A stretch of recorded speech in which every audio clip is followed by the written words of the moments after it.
Hey, good morning, everybody. Lee Brower here. Welcome to this week's edition of Meaningful Monday. I am grateful to be here and I am glad to be here. Gratitude. Gratitude is often spoken of as the starting point to creating a more successful and meaningful life.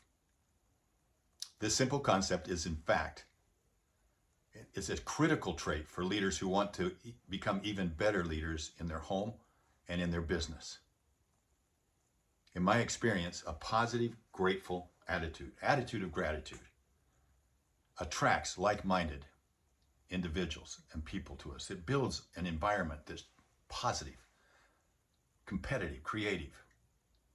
This attitude that life is against me, that negative attitude, it just only draws in more negativity and generally drives out anyone and anything that has even a spark of imagination or energy. In simple terms, when you first wake up in the morning, if you give thanks for all the good things that you have in your life, first thing, and you make this a routine, it becomes a habit. And if you keep the habit long enough, it will actually become part of who you are.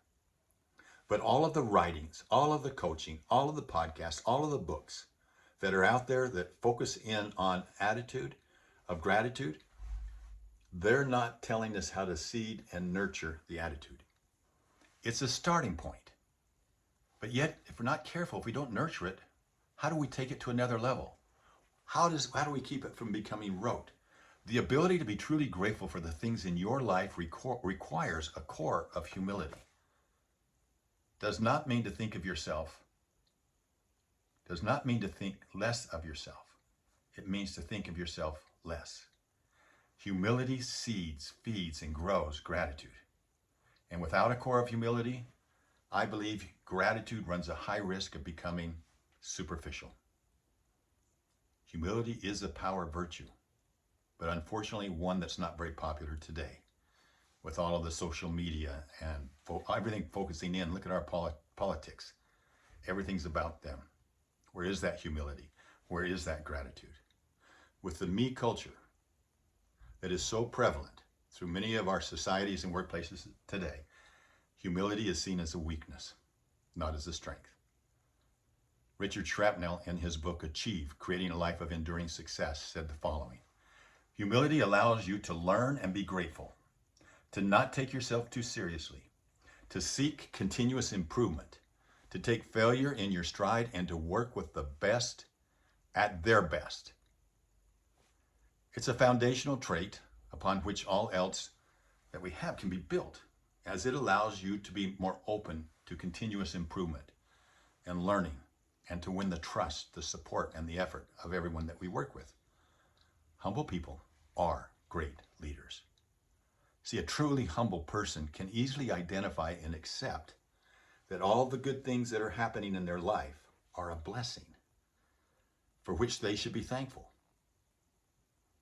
You don't have to prove to yourself or anyone else that it was your efforts that yielded the reward of the outcome. What do humble leaders do? They ask for help. They don't act like they have all of the answers. They admit when they make a mistake. They listen and they're open to other people's ideas and opinions. They don't close themselves off to outside input. And they treat others with kindness and compassion and respect. They don't try to manage others through fear or intimidation. They recognize that there's always more to learn. And they don't act like they have all the answers. And they don't try to take credit for themselves. And they do hold themselves accountable for when things go wrong. And they don't try to shift the blame to others. Now, we're coming into this election season. Study the people that you're voting for. Find the ones that have gratitude and humility. Find the ones that, because those qualities and characteristics are the virtue of every other great quality. And our politicians today seems to me that they have difficulty lifting people to a higher way. The way that they lift themselves is by pushing down on everybody else to get themselves higher. And you don't do that with humility nor gratitude. So find those leaders that have humility and gratitude. David York, who's a colleague of ours, has a great book coming out called The Gift of Lift. Recommend it for everybody. And but I saw a post that he did. Lori brought it to my attention. I think it's worth reading. It was a post in Facebook. It said, in an effort to stay positive during the election season, I will give credit to both major political parties for doing such an amazing job at showing how bad the other party truly is and what bad candidates there are throughout our country. Well done. Let's re-enthrone gratitude and make it meaningful through our own humility and acknowledging the source of all good. Have a meaningful week this week. Let's make it meaningful, full of humility, full of gratitude. I'll talk to you next week. Bye-bye.